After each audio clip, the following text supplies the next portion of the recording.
friends and family, to today's Memorial Day edition of the Wellness Homesteader. Now, I realize Memorial Day will have passed by the time you watched it, but today is Memorial Day.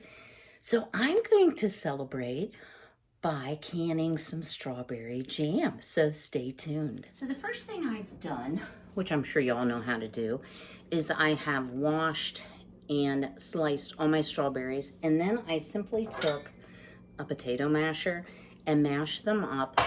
And I am using the recipe actually out of, let me share this book with you, the Amish Canning Cookbook. They have so many great recipes in here, but you can find this recipe pretty much anywhere.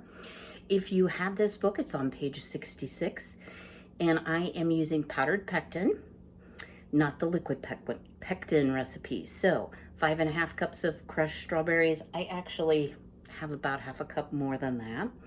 A 1/4 cup of lemon juice, 1 package powdered pectin, and 8 cups of sugar. 8 cups of sugar. Wow, a lot. So I went ahead and added, maybe I have an extra cup of strawberries, but kept the sugar the same. So it's not going to be quite as sweet, but I will add a little bit more lemon juice and a little bit more pectin. If you think back to my botulism video where I talk about whether you have to pressure can or water bath can something, this is a water bath recipe because it is high in sugar, and we're going to be adding the lemon juice, so it will be also high in acid. So let me pull you on over to the stove. And first thing we're gonna do, I just have my Lodge, enamel coated cast iron cook pot. I'm gonna turn that heat on high, and I'm going to put all of this strawberry deliciousness in here. So I learned something new today. My girls love the strawberry tops and, you know, a few of the berries that were maybe not rotten but slightly bruised. I gave them as well. And oh my word, Miss Fancy Ray, she was making a pig of herself, just saying. Now, depending on how many chunks you want in your jam will depend on how fine you want to smoosh these. I like some chunks, but I don't want big half pieces or anything in there. So I'm going to smoosh them a little bit more because I only mash them enough just to get a measure. So in that same cookbook, back on page 56, are just basic fruit jam type recipe instructions. So the recipe is going to refer you back to page 56. So what it says is, I'm using a liquid measuring container, measure out the exact amount of prepared fruit and put it in a very large pot, because y'all, this is going to boil, and it's going to boil up, and also the level's going to rise. Now, I do not have good luck personally with doubling or tripling canning recipes, especially not jams. Not sure of the reason for that, but most recipes will say, you know, do not double or whatsoever. So I don't. If you have luck or have a trick, I'd love to hear about it. So drop me a comment below, because I make a lot of jams and jellies. All right. To me, that looks adequately smooshed, and that's a technical term. I'm going to add in my lemon juice.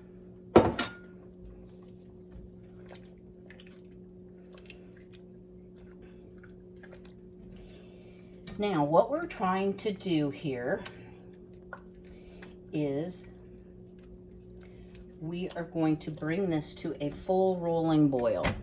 And y'all, I bet my elbow's in the way. Sorry about that. So what is a full rolling boil? That is a boil that can't be stirred down. So when you stir it, it continues to boil. Boy, I still missed a few berries, but they will soften up as we boil here. So this is going to take a little bit. I like to stand over it because I do not want to scorch my fruit. So that's a great, and we're already boiling. Okay, that was really fast. I will share, y'all, it is hot today. That's why I'm wearing a tank top. It is hot. This has been the weirdest spring. We are forecast to be in the upper 80s, near 90 today and tomorrow. So I had a lot of outdoor work to do this morning. So I went out very early and decided just to maybe go sleeveless and shorts for the day.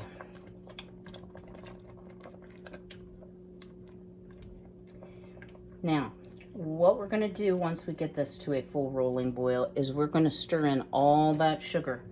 And yes, indeed, I have a whole thing of 8 cups of sugar. And we're going to return it to that full rolling boil and boil it for 4 minutes. So I'm going to keep you with me here just to show you what the full rolling boil looks like. So right now I'm still able, as you see, can stir it down quite easily, but it won't be long.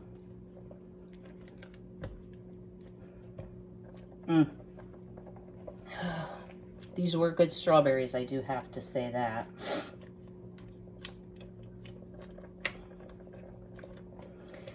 So are you all having a strange spring too? I know there's been all manner of like late storms out west, like in the Colorado area with snow. And I'm always amazed when I see channels that are in the south gardening, how much further along their garden is. But my garden is doing very, very well. We'll have another tour coming up here.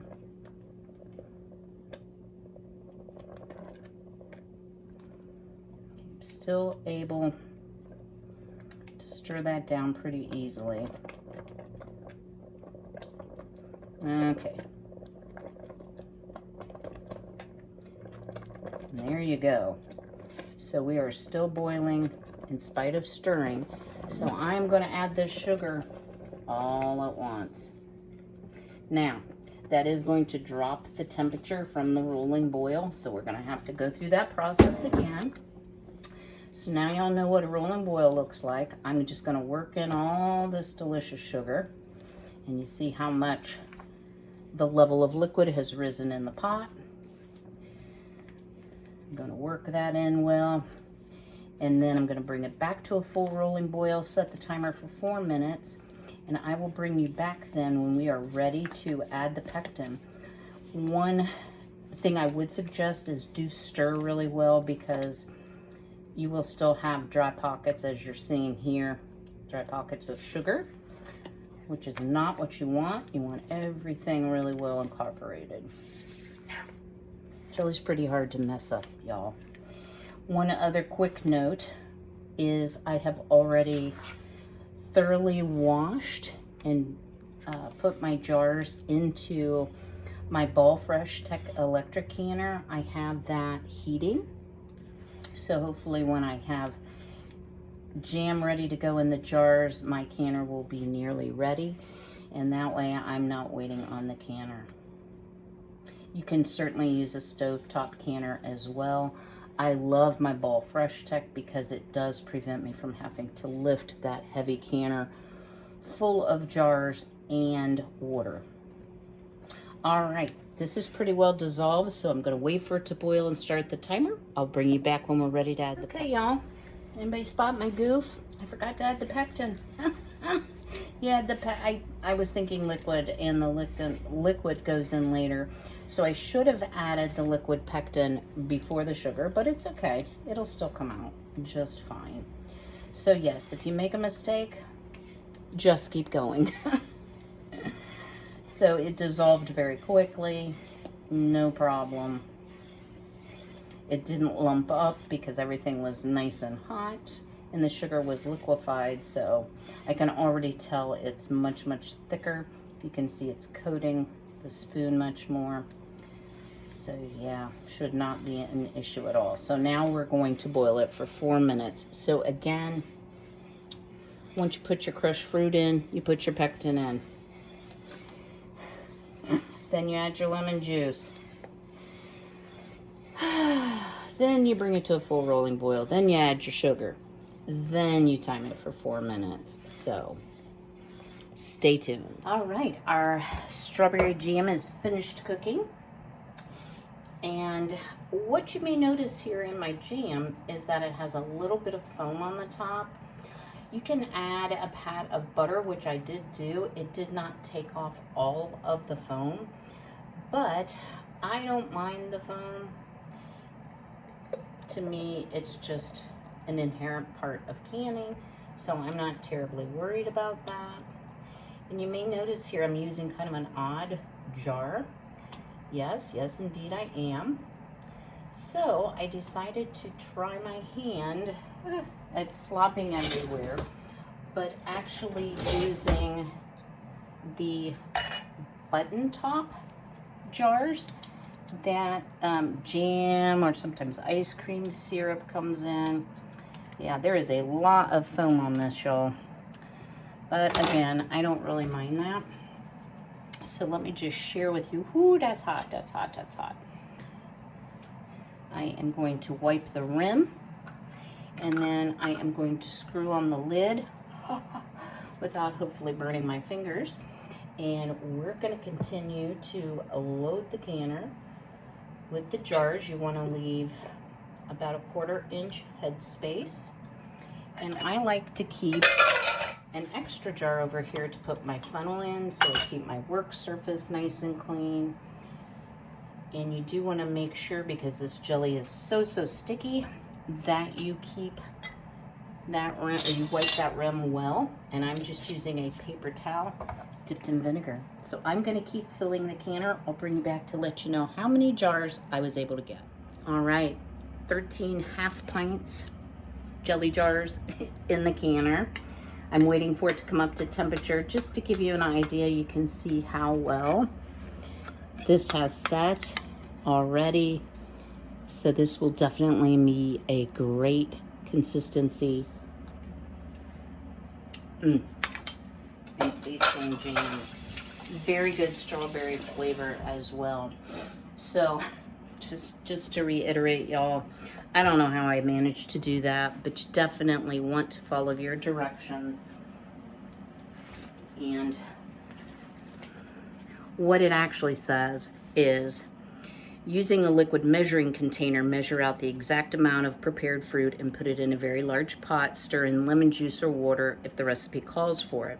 If you're using powdered pectin, stir it into the crushed fruit. Now, that's the piece I missed. Then you will bring it to the full rolling boil while stirring constantly. Stir in the sugar, boil 4 minutes. Remove from the heat. Oh, just notice that. And there you will have it. So I'm very excited to see how this comes out. Had a little boil over. So adding that little bit of extra fruit, while it didn't affect my jam, I did add a little extra pectin as well, a heaping tablespoon, as well as a little bit of extra lemon juice. It definitely did cause a boil over, so I'm going to work on cleaning up this mess. Once this comes to a boil, I will process it according to my altitude, which is 10 minutes. I will then turn off the canner. I will let it sit for 10 minutes. I will bring out the jars. Then I will bring you back to share with you the fruits of my labor. And maybe we'll run out and say hello to the girls. I want to show you, if I can, there's been a line at the laying boxes this morning. I hope they've all had a chance. I'll show you how I collect the eggs based on how my coop is built, and give you a quick peek at the garden, because y'all, it's doing great. So stay tuned. Well, our 13 half pints of jelly, and they're sealing really quickly. A lot of them were sealing as I was carrying them over here. A lot have already sealed. The button is still fills up on this jar. I don't want to push it down. That is one safety thing. I'm just going to draw it off so I can see it. Nope, it's still up. But we can always eat that jar of jam, because I'm completely out of strawberry jam. One of the things I would love to know, if one of you have a hint, is that fruit will rise to the top when you're making a jam. So it's recommended that you let it sit like 4 to 5 minutes so your jam kind of thickens up before you start dishing it up. However, what I find as soon as it gets back into the hot canner, it simply rises to the top again. So if y'all have a different idea, let me know. And then over here, you will notice that there's some foam in this jar. And this was the very first jar I dished up. Again, you can skim off that foam. I don't find it offensive. And as far as the jam not having fruit evenly, you can always just stir the jar. Yes, yes, indeed. I think, y'all, everything has sealed, yes, except for this one. And again, I'm not going to touch it to see if it's sealed. So I will leave these jars sit for 24 hours. I will take the rings off. Oops, I guess I missed one. Then I will wipe down the jars well, just to make sure there's no jam on them or anything sticky. If you, I do put a little bit of white vinegar in my canner, so anything left over from wiping the rims, I definitely put in the canner, as well as a little bit additional. But you can wipe down your jars and then go ahead and label and date them and put them in your cool, dry pantry storage. So super pleased. Yes, looks like all jars sealed. And you'll notice some of my jar lids are not ball. These are actually a Walmart Mainstays lid and ring that is just a solid gold that I purchased during the pandemic. So I like to use those for water bath items. Kind of looks like that button is pulled down, but to be determined. I know Homestead Tessie, and I'll give her a shout out to her channel. I know she uses those jars all the time with great success, so I'm sure it'll seal. It just may take a bit longer. So let's go outdoors. I'm going to give you just a quick view of how I am able to harvest, if you will, my eggs from the laying boxes. Maybe a peek at the girls. They're out in their run right now. And a peek at the garden just to let you know how progress is going. Stay tuned. Girls, do you want to say hi to the peoples? This is Fancy Ray. The noisy one is Jolene. Yes, and next up we have Violet. And bringing up the rear is Marigold. So their food and water is here. The pool has sand for their dust bathing. Yes, hi babies. Hi babies. And poor Violet, you may notice that she has some poo on her back. And the reason she has poo on her back is because she will not get up at the roost, in the roost, so the girls poo on her. How about that? Yeah. They do like to eat the grass, and they had some of the strawberries earlier, so there's a few left that they didn't quite get finished with. But let me show you how the nesting box works. So I've taken the lock off because I can't do it two-handed. Okay, so today we've only gotten 2 eggs right here. So one of these is Fancy Ray's and the other is Marigold. So one of the girls, one of the barred rocks didn't lay. You'll notice the green, I did put some fresh mint in there, but they always lay in this box no matter how much I try to keep them spread out. Yep, they're not going to spread out. So very, very simple to do. So the strawberries are doing beautifully in the green stalk. They continue to bloom. I have some small berries. I did manage to get some of my additional herbs planted, and I've planted some more seed in here. I have my first bloom on my orange bell pepper, so I'm excited about that. Lots and lots of raspberries coming along. Flowers are going great. Have some little peppers here. And hopefully at the end of the season, I'll have some sweet potatoes on the other end of these sweet potato vines. But this also looks quite lovely. Over here in the garden, and I will make this quick, y'all. I don't want to bore you with garden tours. But I have to tell you, it's like every day it just becomes better and better and better. So I have radishes nearing harvest. I planted 2 ground cherries. My Big Mac's pumpkins are doing well. I did plant an additional row of carrots because my carrots didn't do much, as you all know. All of my sugar pie and jack-o'-lantern pumpkins are doing well. And I did order something really neat I want to share with you once I start getting pumpkins, to offload those pumpkins into the pathways but yet keep them up off the ground. So I'll be sharing that product with you. Banana peppers are doing well. Onions coming along. My peppers are nothing to write home about, but they're doing okay. Some of the flower seeds that I planted in an earlier video are now coming up in both beds. Okay, let's see if we can do this without falling over, y'all.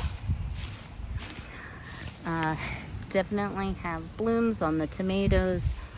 All of my Roma tomatoes that I started from seed are starting to perk up and do well. I'm super encouraged. They will certainly be a lot later than the slicing tomatoes. And y'all looky here. My first little baby tomato, that is a yellow slicing tomato. And then back here, great progress on the beans. My pole beans are starting to get long enough. It won't be long I can start to train them up on the trellis. My peas actually all came back. Well, most came back, let's say it that way. And again, they're starting to vine, so I'll be able to put those up on the trellis along with the cucumbers. And then this is just some various types of squash. My potatoes, these are butterball potatoes, and these certainly have grown faster than the Idaho. I am waiting on some additional soil to arrive today. And then my corn is all doing quite well too. Now you may notice I've put a little bit of mulch, I'll get it out, around. I already had it in these beds, but I've added some in this bed, and I actually did run out. This really helps your garden conserve water. I just recommend that you get the finest mulch you can. So inexpensive mulch that's pretty finely ground seems to work really well for me. So to close out today's video, I'm gonna leave you with a very short, maybe 1 minute of footage of some of my beautiful flowers that are growing and really enjoying the sunshine and the warmer weather. So I will see you all very soon, and in the meantime, be healthy, be well, be blessed, and stay tuned for a quick flower tour.